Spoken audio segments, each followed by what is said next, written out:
What's up, guys? It's Ryan with the MXG channel again, and I'm back today to show you our first 2023 base model. It's a 2023 KTM 350 SXF. First of all, I want to say happy birthday to my son Daxton, who was born yesterday at 2 o'clock.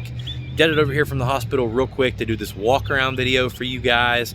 So it's on my phone. It's gonna be a little shakier than normal, but I'll try to hit all the high points you need to know otherwise and show you what this base model looks like in person. All right, guys, it's a beauty, isn't it? 2023 350 SXF.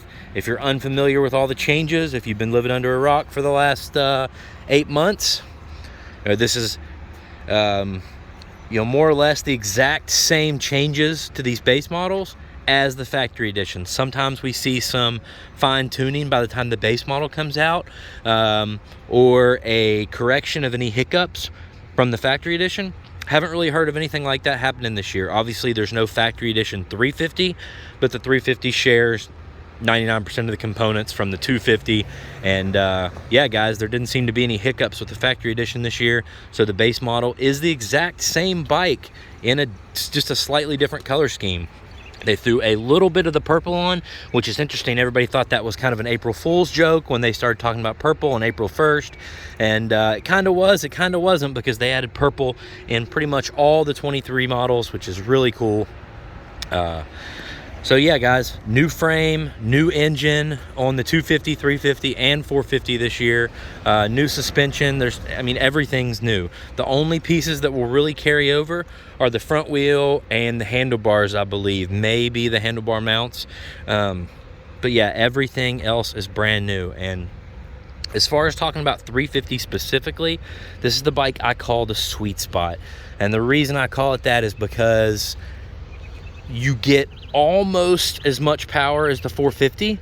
As far as usable, tractable power, maybe not on a dyno, but real world power, you get almost as much as a 450, but you get tons of benefits like way less gyro and inertia effect, less vibration.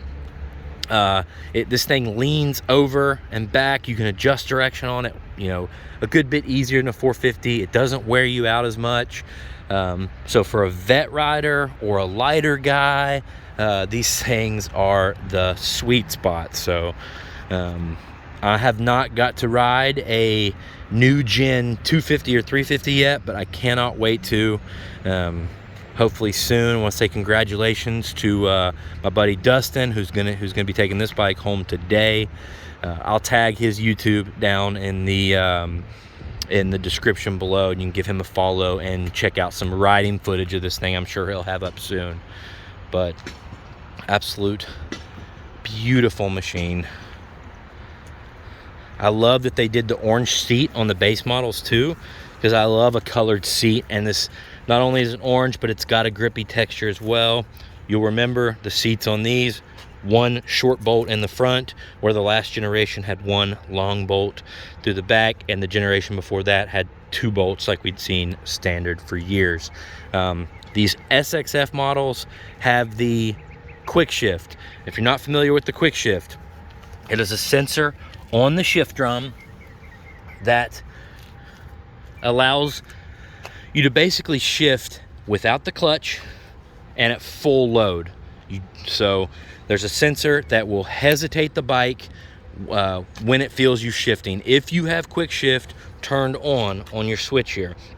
And guys, at least on the 450 that I've tested on, it's absolutely amazing. You can come around a turn into a big straightaway. You can hold the throttle wide open, not blip it, not touch the clutch, and it will shift. It will hesitate it faster than you could and shift it. And you'll hear a lot of hate about it. It's a gimmick, this and that.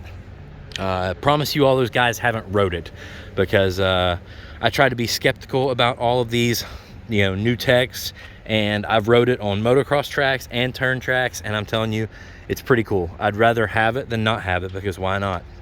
So we got a new map switch this year. It's got map 1, map 2.